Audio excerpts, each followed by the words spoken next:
बिस्मिल्लाहिर्रहमानिर्रहीम। अस्सलामुअलैकुम। 94 न्यूज़ से मैं हूं उमर अशरफ। खबर शामिल करते हैं मंडी बहाउद्दीन से। मंडी बहाउद्दीन डिप्टी कमिश्नर तारिक अली बसरा ने किंग रोड पर बच्चों को पोलियो के कतरे पिलाकर पोलियो मुहिम का आगाज़ कर दिया।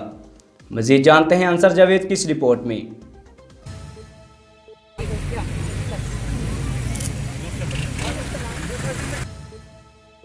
अंसर जावेद की तफसीलात के मुताबिक डिप्टी कमिश्नर मंडी बहाउद्दीन तारिक अली बसरा ने किंग रोड चौक में मौजूद ट्रांजिट पॉइंट पर 5 साल से कम उम्र बच्चों को पोलियो के कतरे पिलाकर मुहिम का आगाज़ कर दिया। तफसीलात के मुताबिक ज़िला मंडी बहाउद्दीन में पोलियो से बचाव के लिए 2,76,196 बच्चों को कतरे पिलाए जाएंगे।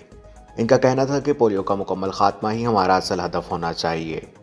रिपोर्ट के मुताबिक इस मौके पर CO health doctor Ilyas Gondal ने बताया कि इंसदाद पोलियो मुहिम 11 से 15 जनवरी तक जारी रहेगी।